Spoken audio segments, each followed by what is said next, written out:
Can someone help me, please? The words left Isaiah's mouth barely louder than the mall's ambient playlist, but the desperation packed inside them made them feel deafening to him alone.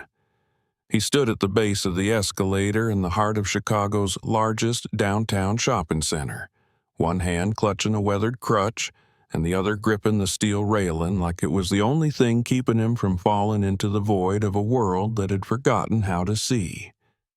Dozens passed him, some turning their heads just slightly, eyes brushing over him like an afterthought before gliding to displays, discount signs, and phones. A teenage boy nearby chuckled, nudging his friend. A woman with a stroller curved her path so wide it felt rehearsed. The security guard standing 15 feet away shifted but didn't move, his gaze skating across Isaiah like dust on a countertop. Isaiah tried again. His prosthetic foot touched the edge of the escalator, but the timing was wrong. The rising metal steps surged upward and his balance wavered.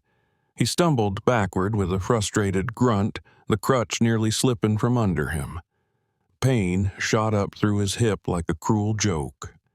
He took a deep breath, steadying himself, willing his face to remain unreadable. The truth was, people saw him. They just didn't want to help. A young black man in his 30s with a limp and a scar under his eye didn't get to ask for grace in a city that prized efficiency over empathy. He adjusted the strap of his messenger bag, flexed his hand, and prepared to try again, teeth grit. And then a voice. "Hang on, I got you." It wasn't loud, but it landed like a hand over his heart. Firm, certain, present. A hand reached for his elbow and he turned his head to find her. A woman in her mid-20s, blonde hair in a messy bun, a light gray coat half unbuttoned, eyes steady and unshaken. Her touch didn't overstep. It steadied. "Step with me," she said. "We've got this. No hesitation, no pity, just proximity." On her count, they moved together. Her arm hovered beside his back but never clutched, giving him balance without control. And together, they stepped onto the escalator. For the first time that morning, Isaiah exhaled. The upward glide of the escalator pulled them through the glass atrium, the winter light casting gold across the metal rails and polished tile below. She didn't speak again, didn't comment, didn't glance at him as if expecting thanks or validation. She just stood beside him, quiet, solid. When they reached the top, she stepped off first, turned, and held out her hand to help him off. He accepted it. Just briefly. Then she let go. "Wait," he said, turning. "What's your name?" But she was already gone, blending into the flow of shoppers with the same calm certainty she had entered with. Isaiah stood at the top of the escalator, crutch steady beneath his arm, staring after her like he was watching something holy disappear. For a long moment he didn't move. He didn't need a name. He didn't even need more words. She had seen him, and she had stopped. That alone felt like more than the world had given him in months. He walked slowly to the nearest bench and sat down, staring at the crowd, wondering if sometimes the most powerful moments came not from those who stayed, but from those who left before we realized we needed them. Over the next few days, her voice stayed in his head. "We've got this." 3 words. Calm, confident, without judgment. He didn't know why they stuck. Maybe because they made him feel human. Not broken, not helpless, just human. He went back to work at Coal Dynamics, the tech company he had built quietly from scratch after the accident and after the grief that swallowed everything else. His face wasn't on posters. He didn't take interviews. But his hands were still on the controls. Coal Dynamics built accessibility tools for veterans, seniors, people who lived with obstacles the world didn't care to remove. He didn't talk about why he started it. He just built. One afternoon, while reviewing final candidates for a new operations assistant, something pulled him into the room where HR was running interviews. He wasn't scheduled to attend. He told himself it was just diligence. But when Janet, the HR lead, called in the next candidate and the door opened, Isaiah's breath hitched. She walked in wearing a navy blazer and slacks, hair pulled back, no scarf, no bun, no messy chill, but those eyes, those same eyes, focused, calm, unshaken. She didn't recognize him, not a flicker. She greeted the team politely and sat down. Isaiah forced himself to breathe. Janet began. "Tell us about your background." Jenny, her name, Jennifer Henderson, answered honestly. She spoke of contract jobs, of caregiving for her grandfather, of trying to build stability after years of piecemeal work. No Ivy League, no polish, but all presence. When asked what drew her to Cold Dynamics, she said she liked what the company stood for, helping people who weren't always seen. Isaiah's chest ached. It was her, still seeing. When the interview ended and she stepped out, Isaiah didn't wait. "She's the one," he said. Janet blinked. "We've got two more. I want her. But she doesn't have senior-level experience." "I don't care about polish," he said. "I care about presence and heart." Janet studied him. "Did you know her before today?" Isaiah's voice didn't waver. No, he didn't say she had helped him when no one else did. He didn't say she had steadied more than his body that day. It wasn't about repaying a debt. It was about recognizing what the world too often ignored. The next morning, Jenny received an email. "You've been selected for the position. Welcome to Cold Dynamics." She blinked at the screen, hand over her mouth. Her mother across the table sipped coffee and asked, "They offered it to you?" Jenny nodded slowly.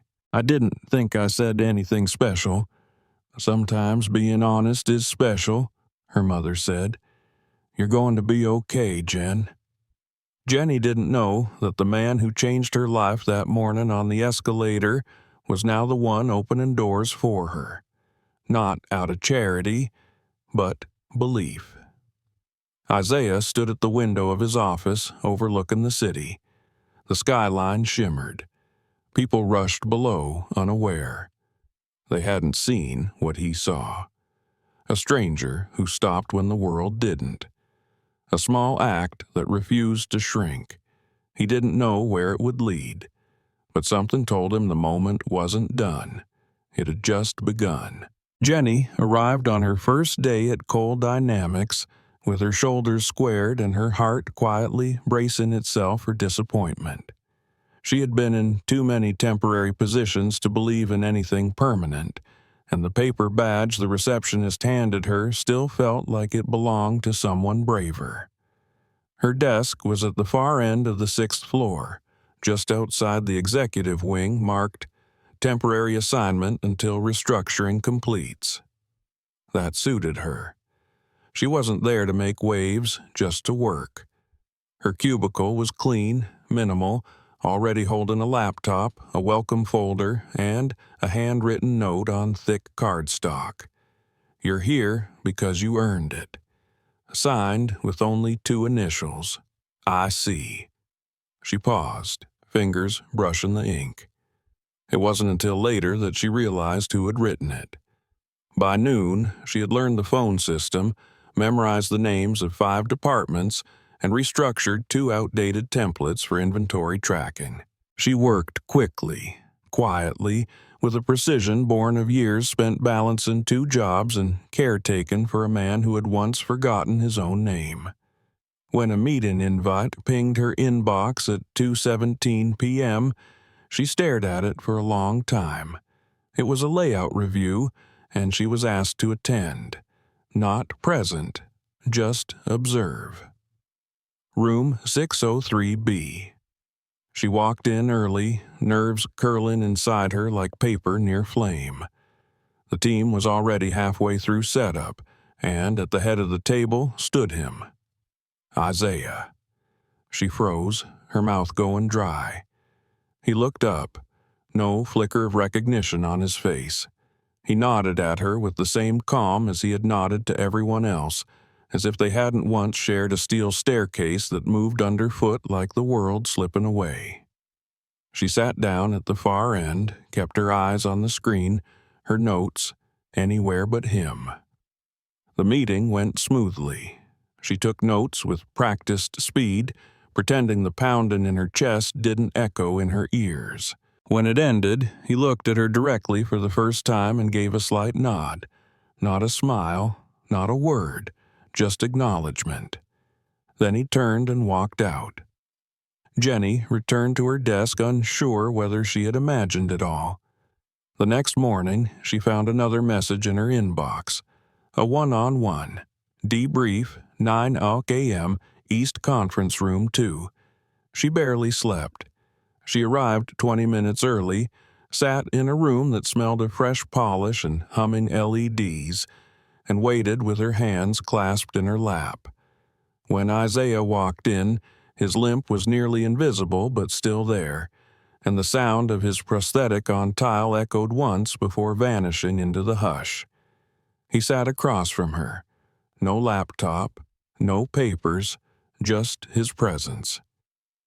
"I remembered you," he said quietly, and her breath caught. "The second you walked into that interview room, I knew it was you. I'd hoped I might see you again someday, but I didn't expect it like that." She blinked. "You remembered me?" "How could I not?" he said. "That day at the escalator, you were the only one who stopped."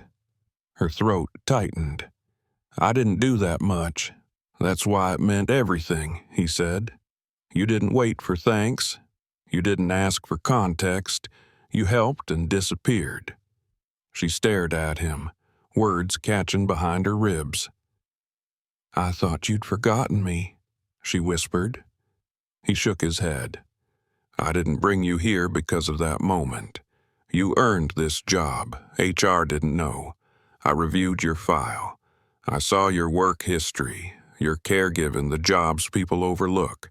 Where others see gaps, I see sacrifice. That matters to me."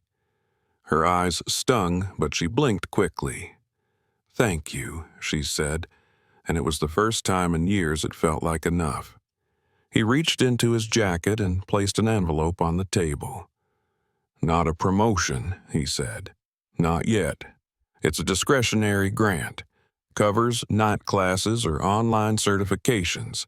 You mentioned you didn't finish school. This helps you do that. No strings." She stared at the envelope like it might vanish if she moved. "I don't know what to say." "You don't need to say anything," he said. "Just let the kindness come back. Let it move." She nodded, throat too tight to speak. When she left that room, everything in her life remained the same on paper, but something deep in her chest had shifted, a seed planted in a moment that had no name. The next week at work, things began to change. Whispers started quietly. A glance held too long. A pair of analysts exchanging hushed words in the break room when she walked in. At first, she ignored it. She had been the outsider before. She had weathered it. But this was different. Passive exclusion turned into missing emails. CC lines where her name once sat suddenly blank. Reports routed around her desk. The friendly greeting from Mel in marketing disappeared into silence. She heard her name in a hallway and turned to see two employees stepping quickly into an elevator, their eyes too bright with gossip. Then came the note. She returned from the printer to find it stuck to her screen. A yellow post-it, scrawled with only 6 words. "People are watching. Tread carefully. No signature, no context. She stared at it for a full minute, then peeled it off and folded it quietly into her pocket. That night she didn't sleep. She lay in bed staring at the ceiling while her mother's soft snoring drifted in from the next room. In the morning, she filed an anonymous complaint. No accusation, just documentation. Then she went to work and acted as though nothing had happened. She found solace in the project she had been assigned to, a new accessibility platform built specifically for veterans. It was early stage, messy, full of moving parts and unanswered questions. She loved it. She stayed late, took notes by hand, built documents from scratch. She found herself in it. On the 5th day after the note appeared, Mel caught her in the hallway. "I saw who left it," she said. "Craig, from infrastructure. They used to be close, him and Isaiah. He doesn't like anyone new, especially not someone rising fast." Jenny swallowed hard. "Why are you telling me?" "Because I didn't speak up the last time this happened to someone," Mel said, "and I regret it every day." Jenny nodded slowly. "Thank you." When Isaiah called her in that afternoon, she knew he had heard. "I didn't name anyone," she said. "I know," he replied, "but someone else did. HR is handling it, and Craig's access has been limited. I just wanted you to know. You did the right thing. Quiet strength isn't weakness. It's how most real change happens." She felt herself breathe again. The next day, Isaiah offered her something more. "I want you to lead the new outreach branch," he said. "It's your vision. You have the voice." Jenny blinked. "Why me?" "Because you helped me when no one else did," he said. "And then you helped others without waiting for permission. That's the kind of leadership I trust." She accepted, not because she was ready, but because she knew she would grow into it. And sometimes that's how you step forward. Not when you feel safe, but when someone shows you you're already standing. The fire didn't start with shouting. It began in whispers. It moved like smoke beneath closed doors and around hallway corners, clinging to the hems of conversations and the backs of glances. Jenny noticed it most in the way people paused their laughter when she walked into a room, or how certain emails came late now, double-checked by hands that didn't trust her yet, but were too polite to say so. The outreach project had grown faster than anyone expected. 3 weeks after she took the lead, a pilot was launched in Denver, and early numbers pointed to success. Veterans were signing up. Job placement partners were responding. Something real was taking shape. And that terrified people who didn't know how to make room for someone they hadn't chosen. She overheard it one day outside the conference room. "She's a good story," someone said. "Makes us look progressive. But real leadership, come on." The voice was clipped, cold, and too familiar. Bryce Callahan, senior board member, traditionalist, gatekeeper. Jenny stood still in the hallway, fingers tightening around the folder she carried. She didn't flinch. She didn't cry. She walked into the room and gave the best presentation of her life. Calm, clear, convincing. The room nodded, but Bryce didn't. That night, she found herself once again on the rooftop garden of the Coal Dynamics building. The city stretched before her in soft lights and breathless motion.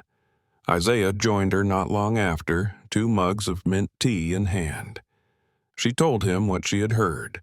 His jaw clenched, but he said nothing at first. Then he simply said, "It's your project. It lives because of you. You've earned every brick of it." The next morning, a board meeting was called. Jenny wasn't originally on the list, but Isaiah added her name. He didn't ask. He simply sent the invite with a note that read, "It's time." The meeting room was larger than most, with a polished oak table and views of the skyline too grand to notice under the weight of what was about to unfold. Jenny stood at the far end, hands steady, eyes clear. Behind her, a slide showed the Denver pilot's success, numbers, stories, letters from veterans who had found work after months of silence. She spoke for 6 minutes. When she finished, there was a long silence. Then Bryce stood. He adjusted his cuffs and looked around the room before resting his eyes on her. "This passion project, while noble, threatens to blur the line between business and social work," he said. "I move to table this proposal until Q4, pending further review." The room went still. Isaiah stood slowly. "Is that a formal motion?" Bryce nodded once. "It is." "Then I oppose," Isaiah said. His voice didn't rise. It didn't need to. "When I lost my leg, they called it a tragedy. When I built this company from a hospital bed, they called it luck. But when I hired people like Jenny, people with vision and fire and the guts to serve, they called it reckless." He looked around the room, gaze sharp and unflinching. Reckless is investing in automation before investing in humanity. Reckless is assuming we don't have to change with the world. Reckless is believing a story like hers is an exception, instead of recognizing it's the future. Bryce didn't respond. The others didn't speak. The motion died without support. Jenny didn't smile. She didn't gloat. She simply nodded once, collected her notes, and stepped outside. Isaiah joined her minutes later in the hallway. "You okay?" he asked. "I don't know if I want to scream or run a marathon," she replied. He chuckled. "That means you did it right." She looked up at him. "You didn't have to go that far." "Yes, I did." She paused. "Do you ever get tired of fighting?" "Every day. But someone's always watching. Someone who needs to know it's okay to stand." They stood in silence for a while, the hum of the building around them like breath between moments. Later that week, the board approved expansion into 3 more cities. Jenny's name was listed as program director. The announcement was brief, buried in the weekly bulletin. But everyone saw it. Some nodded, some whispered, some stayed silent, but no one questioned the numbers anymore. She was no longer the girl from the break room. She was the one building something that worked. That afternoon, as she walked back to her desk, she found another note. But this time it was typed. Simple, anonymous. It said, "You weren't supposed to make it this far." She smiled, folded it gently, and placed it in her drawer beside Isaiah's first note. "You're here because you earned it." The 2 pieces of paper sat together like twin anchors, one born of fear, one of faith, and both, in their own way, had pushed her to this moment. She didn't flinch anymore. She built. Jenny arrived before sunrise. The city hadn't yet stretched into motion, and the Cold Dynamics building still wore its shadows like a second skin. She walked through the quiet lobby, badge swinging against her coat, and rode the elevator to the 6th floor without seeing another soul. Her desk light clicked on with a soft sigh. She didn't need to be early. The calendar was full but manageable. She just needed the silence. The project had grown beyond anything she imagined. What began as a pilot in Denver now stood ready to anchor across 4 cities. Partnerships had tripled. The outreach team had doubled. And for the first time in her life, Jenny had something she had helped shape, not just something she had survived. But with visibility came weight. The stories, whispered behind walls, hadn't gone quiet. They had sharpened. One afternoon, she overheard two senior associates in the break room. "You think it's all merit?" one said. "Let's be honest. She was fast-tracked, Isaiah's rescue project, a PR darling." The other laughed, low and bitter. "I've seen less qualified people with more experience." Jenny didn't pause. She walked in, poured her coffee, and left. She didn't flinch, but that didn't mean it didn't hurt. Later that night, she found herself once more at the rooftop garden. It had become her sanctuary. The skyline hummed below, lights flickering like held breath. Isaiah joined her a few minutes later. No words at first, just silence. Then he said, "You heard it." She nodded. He offered her tea. She accepted. "Do you want me to step in?" he asked. She shook her head. "They don't matter." "Then why are you shaken?" "Because it doesn't matter until it does. Because you can work twice as hard and still be seen as lucky. Because kindness gets rebranded as a strategy. Because I'm tired." Isaiah didn't respond right away. Then he said, "I know. I've lived inside that feeling. It doesn't go away. But you build around it. You don't let it decide who you are." She nodded. "I'm not trying to prove anything. I just want to work." "Then work," he said, "and let the noise fall behind you." The next day, she received a message. Board review. 2 p.m. Proposal evaluation for national expansion. She prepared the deck herself. No assistant, no polish, just data, stories, outcomes. She walked into the room at 1:59 and stood at the head of the table. Bryce sat at the far end, arms folded. She didn't look at him. She looked at the veterans they had helped, the families who had written in, the numbers that didn't lie. She presented without flourish, just truth. When she finished, Bryce cleared his throat. "A compelling report, Miss Henderson, but I question the scalability. I question whether this initiative aligns with our core." Jenny looked up. "With respect, sir, if our core isn't helping people reclaim their dignity, then what are we scaling?" The room went still. Isaiah didn't speak. He didn't have to. Her words had already landed. The vote passed, unanimous. She walked out with her head held level, heart steady. That evening, as she packed her bag, she found a note slipped into her desk drawer. Not typed, handwritten, no name. It read, "I didn't think you could. I'm glad you did." She folded it and placed it beside the others. There was no room left in the drawer. And maybe that was the point. There had never been room for her. She had made it. A week later, the company held its annual gala. Lights glittered, speeches echoed, people clinked glasses and traded smiles. Jenny stood near the edge of the ballroom, watching from a distance. She didn't need a spotlight.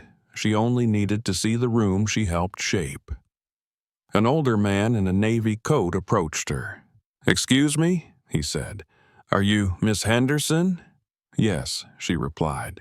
"My nephew, he's a vet, applied to your program, said it was the first time someone saw him as more than damaged. Thank you." She smiled, tears pressing against her chest.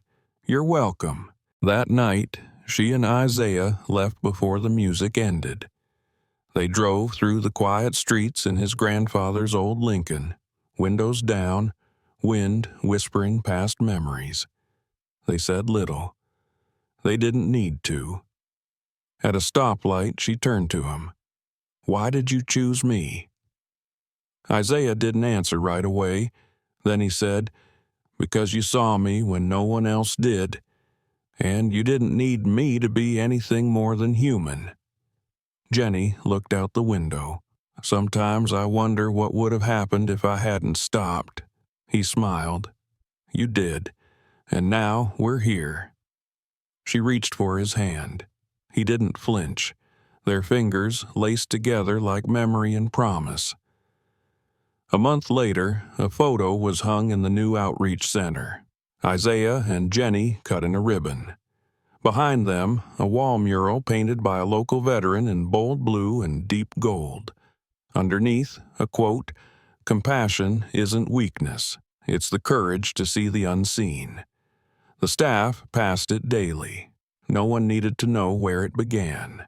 But those who walked through that space could feel it in the silence between words, in the steadiness of purpose, in the quiet kind of power that comes when someone once overlooked decides to keep standing. Jenny didn't need a title to feel it. She just needed the work. And the reminder that sometimes the greatest climb begins with one step on a moving staircase and a stranger who says, "We've got this."